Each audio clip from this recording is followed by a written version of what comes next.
불자 여러분 안녕하세요. 남전입니다.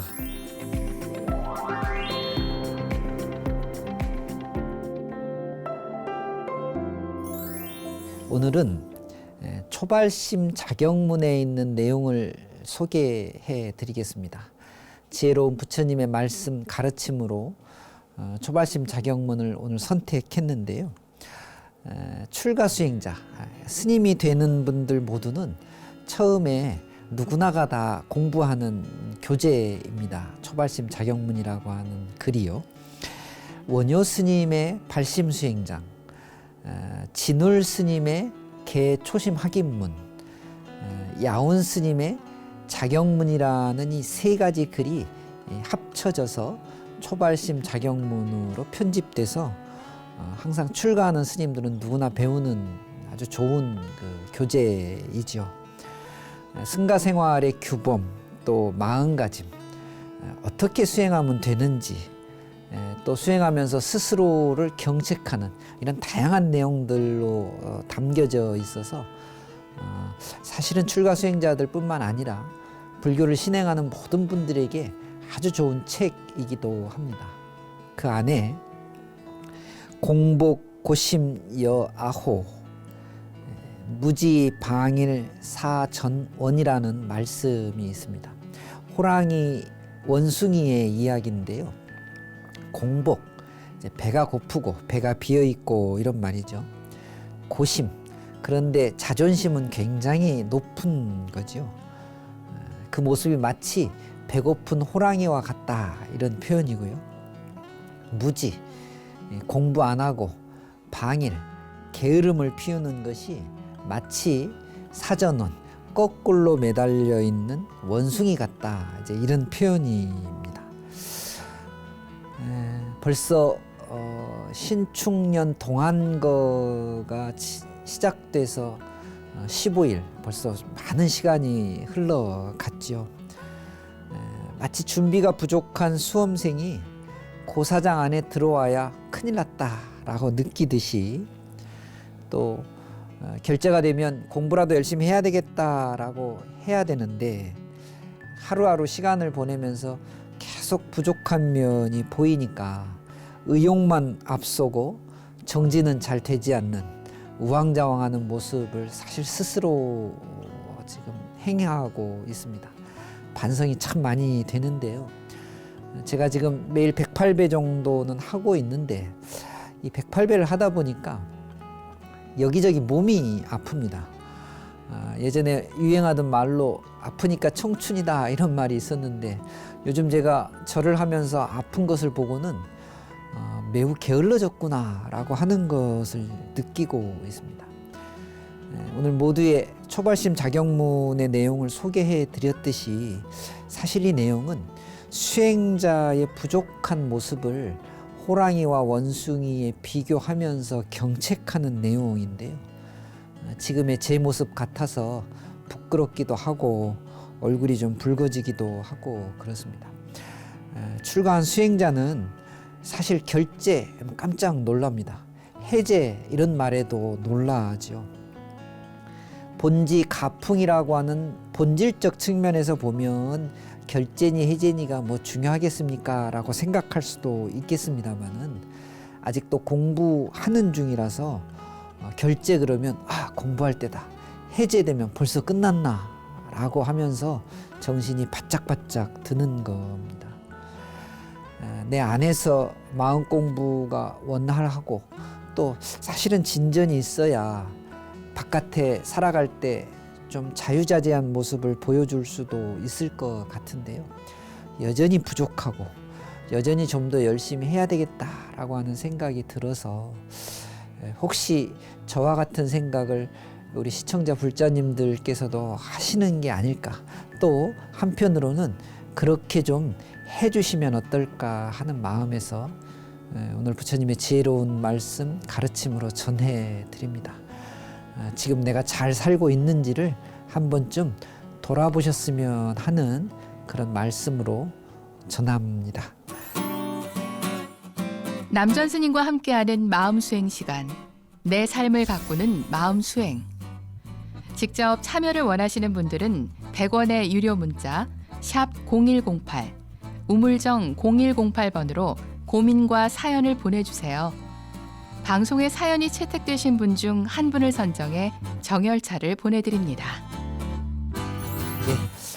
오늘도 내 삶을 가꾸는 마음 수행에 여러분이 사연 보내주셨는데요. 함께 소개해 보면서 같이 고민해 보고 해답을 한번 찾아보는 그런 시간 갖도록 하겠습니다. 먼저 4888 불자님께서 보내주셨는데요. 스스로 불자라고 생각하고 절에도 열심히 다니고 있습니다.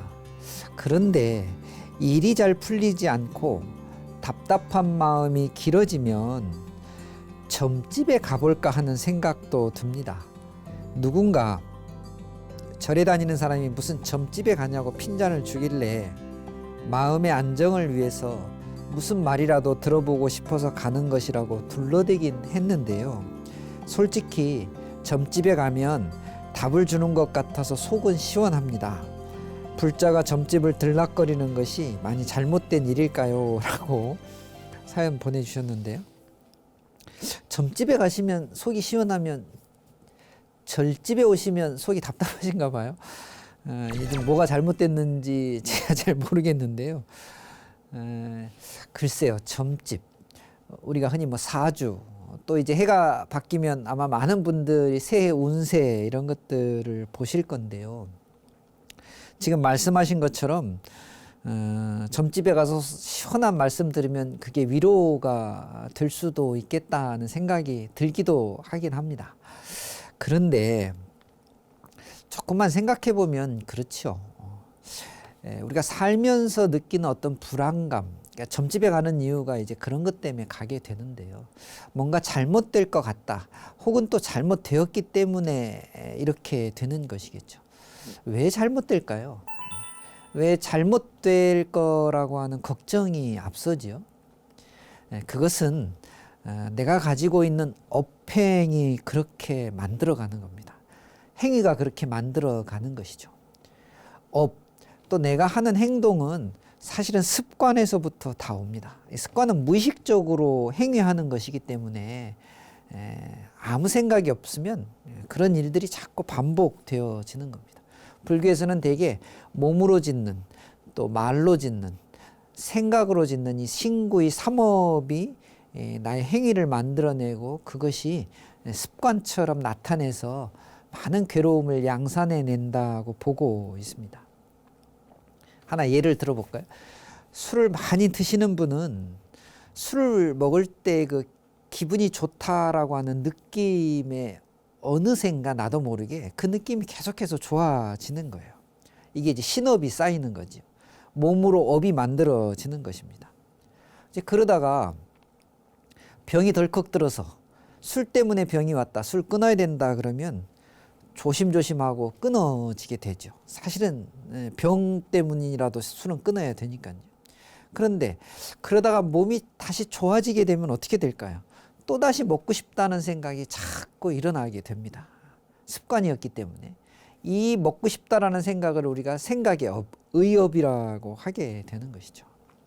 술을 먹고 기분이 좋아질 때, 또는 술을 먹지 못해 가지고 기분이 나빠질 때 그 기분을 그냥 표현해내요. 좋은 말로 혹은 좋지 않은 말로. 이것을 구업이라고 합니다. 그러니까 우리도 모르는 사이에 뭔가 행위하면서 이 신구의 세 가지로 계속해서 업을 만들어내고 그것을 표현해내고 있는 것이죠. 불교는 수행의 불교 이렇게 얘기합니다. 수행의 종교라는 표현인데요. 불자는 당연히 그러니까 출가자든 재가자든 수행자라고 보는 것이죠. 수행자는 자기의 삶을, 자기의 인생을 매우 주체적으로 사는 사람들입니다. 주인의식을 가지고 사는 사람들인 것이죠. 비록 습관을 통해서 반복된다 하더라도 그것이 습관인 줄 알아차립니다. 수행자는 정말 그래야 되는 것이죠. 다시 말하면 내가 하는 행위가 신구의 어떤 것이 됐든 이것이 업이 될 것이라는 것을 잘 알고 있다는 의미입니다. 그러면 지은 인연의 과보는 당연히 받아야 되죠. 업의 과보가 된다는 걸 잘 알고 있기 때문에 그렇습니다. 그러면 그 과보 받는 것이 싫다면 안 해야죠. 적어도 이 정도를 아는 것을 우리가 수행자라고 합니다. 오늘 질문처럼 사주를 보거나 점을 보거나 하는 것은 현재 상황이 지금 불편하거나 혹은 불안해서 그렇습니다. 근데 이 문제는 근본적으로 해결하지 않으면 계속해서 반복이 됩니다. 점을 보고 사주를 보면 현실적으로 위로는 받을 수 있겠지만 때가 되면 또 그렇게 될 것인데요. 그러면 또 가서 봐야 되지 않습니까? 계속해서 이렇게 위로받는 생활이 반복되는 것은 결코 공부한다, 기도한다, 수행한다라고 할 수 없는 것이죠. 우리 중생의 업은 사주와 팔자로서 해결되어지는 것은 아니죠. 수행하고 기도하면서 그걸 근본적으로 고쳐야 하는 것입니다. 이제 업에 끌려다닐 것이냐, 업을 조절할 것이냐, 선택의 문제만 남아 있습니다. 우리 4888 불자님, 점집에 가셔서 속 시원해지는 것을 너무 즐기지 마시고요. 점집에 가지 않아도 되는 그런 상황을 만드시는 것이야말로 진짜 불자다운 것입니다. 그렇게 신행하셨으면 좋겠습니다.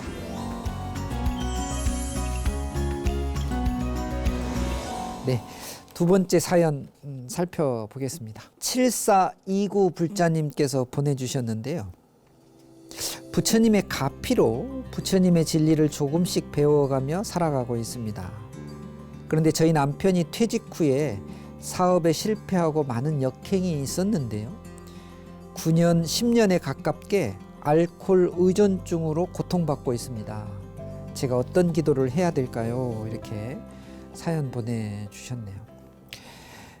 되게 퇴직하시고 나면 뭔가 새로운 일들을 많이 하시는데 이제 그 일이 실패되면 인생에 큰 좌절 또 큰 걱정과 불안이 밀려오게 되죠.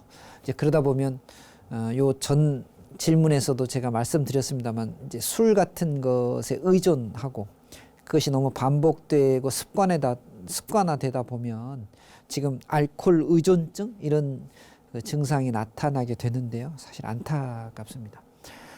당연히 부부이기 때문에 남편을 위해서 무엇인가를 해야 되겠다라는 생각을 하시게 되죠. 그래서 기도도 하게 되고 이런데요. 근데 사실 이 문제는 기도의 문제는 좀 별개의 문제고 당연히 하셔야 되는 문제지만 좀 별개의 문제고 부부 사이이기 때문에 남편과 아내 사이에서 꼭 해야 될 사안들이 몇 가지가 있고 조심해야 될 사안들도 몇 가지가 있는 것 같습니다.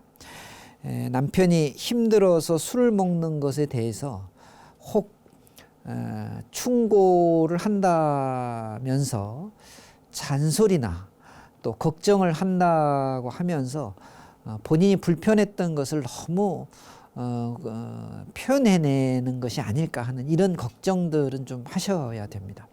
오히려 지금 아내, 부인의 입장에서는요. 그 감정을 느낌이 아니라 그냥 솔직하게 표현하시는 것이죠.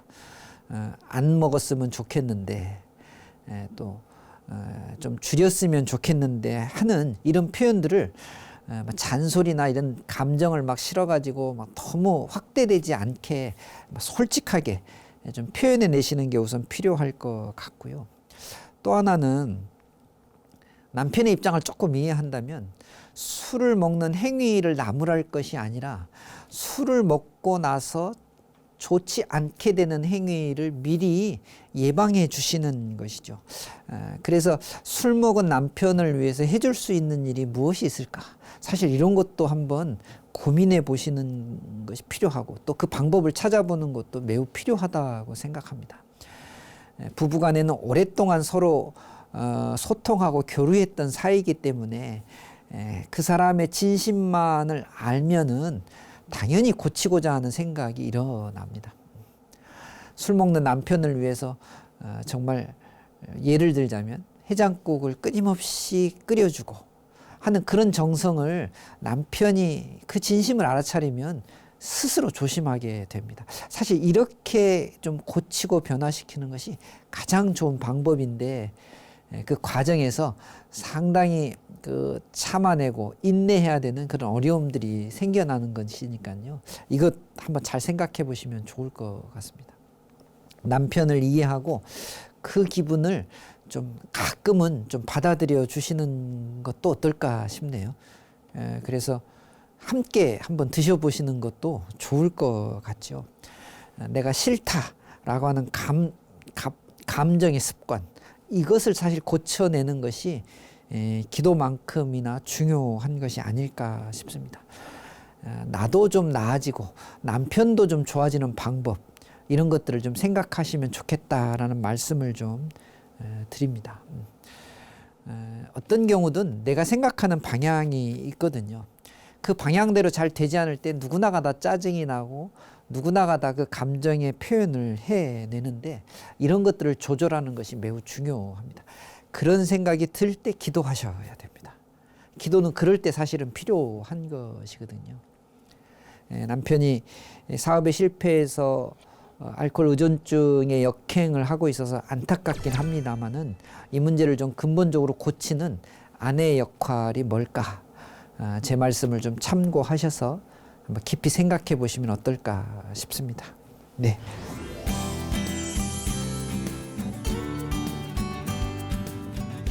세 번째 사연 살펴보겠습니다. 7034 불자님께서요. 스님 안녕하세요. 업장 소멸 기도는 어떻게 하는 것인가요? 하고 이렇게 짧은 사연 보내주셨는데요. 업장 소멸이라고 하는 것을 우리가 정말로 많이 생각하고 많이 쓰고 있는데, 이게 어떤 특별한 방법이 있느냐, 예를 들면 특효약이 있느냐 이렇게 물어보시면 사실 대답하기가 쉽지 않습니다. 업장이라는 게 여러분 뭐죠? 두 가지를 생각해 봐야 되는데, 업장이 뭔지를 알아야 소멸시키는 방법을 알 수 있을 것 같고요. 그 소멸시키는 방법을 기도로 어떻게 연결할 것인가, 이 두 가지 문제가 있는 것 같은데요. 우리가 갖고 있는 여러 가지 감각기관들, 생각, 마음, 또 보고 느끼고 하는 이런 여러 가지 감정들이 본능적으로 작용할 때 수많은 느낌들을 만들어내지요. 그것이 이제 좋고 싫고 뭐 짜증나고 화나고 기분 좋고 막 이런 여러 가지 것들이 막 섞여 있어서 수많은 업식들을 다시 만들어냅니다. 이 업식들이 마치 좋은 것은 선이고 좋지 않은 느낌은 악으로 우리들에게 자리 잡기 시작합니다. 그러니까 그냥 내 감정과 내 느낌인데, 이것이 선과 악이라고 하는 인식으로 나에게 자리 잡게 되면, 그 다음부터는 내가 좋아하는 것은 다 선이 되고 내가 싫어하는 것은 다 악이 됩니다. 그런데 이것이 절대적이지 않죠. 내가 생각을 그렇게 한다면 많은 사람들이 각자의 선악이 있을 겁니다. 이 사람들이 모이면 이 선악이 막 부딪히게 되는 것이죠. 내가 선이라고 생각했는데 저 사람은 악이라고 생각할 수도 있고, 저 사람이 악이라고 생각한 걸 나는 선이라고 받아들일 수도 있는 것이죠. 이 각각의 독자성들, 이런 것들이 뭉치고 부딪히면 사회적으로 여러 가지 병리 현상이 일어납니다. 그런데 이 각자의 어떤 독자성을 존중해질 줄 알면 그나마 화합이 되고 서로 간에 조화로운 삶을 살 수가 있는 것이죠. 여러분, 선악, 시비, 분별, 이런 것들이 업장을 만들어냅니다. 생각이나 조건이 다른 것을 자연스럽게 받아들일 줄 알면 업장이 덜 일어나게 되는 것이죠. 업장이 만들어지지 않게 하는 방법, 지금 제가 말씀드렸는데 체크하셨나요? 조화롭고 함께하는 삶에 나의 선악을 잠시 내려놓는 방법이 있습니다. 이래야 업장이 만들어지지 않습니다.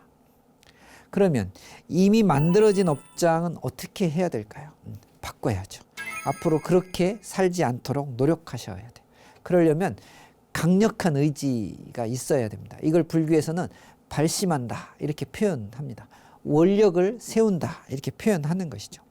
변화를 일으키고 마음의 작용을 바꾸는 이런 방법을 실천하는 것으로서 기도를 하셔야 되는 겁니다. 당연히 그 안에는 지난 일에 대한 참회와 앞으로는 정말 반복하지 않겠다는 강력한 발언이라고 하는 내용이 들어가야 되겠죠. 업장 소멸의 기도 어떻게 하시는지 이해되십니까? 업장을 만들지 않는 방법 하나 이해하셔야 되고요. 이미 만들어진 업장은 바꾸려고 하는 참회, 그 다음에 바꾸자고 하는 발언이 이 안에 다 같이 들어있어야 지금 말씀하신 업장 소멸의 기도가 이루어질 수 있습니다. 하실 수 있겠습니까? 할 수 있습니다. 기도는 그래서 하는 것이기 때문에요. 그래서 우리 7304 불자님 참회하고 발언하면서 업장이 이렇게 생기는구나 잘 이해하시면서 앞으로는 업장을 짓지 않고 새로운 원력의 삶을 살아가도록 한번 노력해 보시면 좋을 것 같습니다.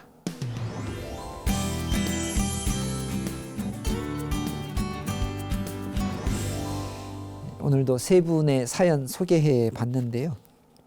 응원 문자 보내주신 분들 계셔서 또 소개해 올리도록 하겠습니다. 7068 불자님께서요. 마음 수행의 가르침을 내 삶의 지표로 삼고 부처님의 생애를 생각하면서 열심히 살겠습니다. 감사합니다. 이렇게 문자 보내주셨네요. 부처님의 생애를 보면서 부처님을 닮아가면 당연히 내 삶이 훨씬 좋아질 겁니다. 그런 의미로 문자 보내주신 것으로 감사의 말씀 드립니다. 1005 불자님께서도 보내주셨는데요. 우연히 스님의 말씀 들었는데요. 불안했던 제 마음에 큰 위로와 평온을 주셔서 감사합니다. 종종 시청하겠습니다. 이렇게 격려 문자 보내주셨네요. 살다 보면 힘든 순간이 사실 많이 찾아옵니다. 물론 기쁜 순간도 찾아오겠지만요. 힘들 때 그것이 힘들다라고 생각하는 건 나쁜 것이 아닙니다. 그건 오히려 용기일 수 있는 것이죠. 마음이 지치고 힘들 때 함께 나누면서 위로받고 또 개선하는 건 매우 좋은 공부 방법입니다. 그래서 내 삶을 가꾸는 마음수행 함께 시청해 주시면서 또 문자도 보내주시고 사연도 보내주시고 함께 이 문제를 해결해 가는 그런 방법들을 찾아보는 것도 좋은 공부죠. 저희들의 방송이 여러분들에게 작은 위로가 되고 힘이 되면 참 좋겠습니다. 여러분 보내주신 여러 사연, 문자 중에 한 분 추천해서 따뜻한 차, 정열차 선물로 전해드리고 있으니까요. 많은 동참 부탁드리겠습니다. 우리가 자주 사용하는 여러 가지 기구들, 기계들도 사실 먼지가 많이 쌓이고 사용을 하지 않으면 고장 나게 되죠. 그래서 가끔은 청소도 좀 해주고 해야 되는데요. 우리의 마음도 역시 마찬가지인 것 같습니다. 이 안에 번뇌가 많이 쌓이다 보면 마음이 고장을 일으키면서 병이 나게 됩니다. 마음의 번뇌, 망상, 그것을 줄이는 것이 마음을 건강하게 하는 것이고 내 삶을 좀 더 나아지게 하는 아주 좋은 방법입니다. 여러분 함께 공부하고 정진하십시다. 다음 시간에 다시 찾아뵙겠습니다. 감사합니다. 성불하십시오.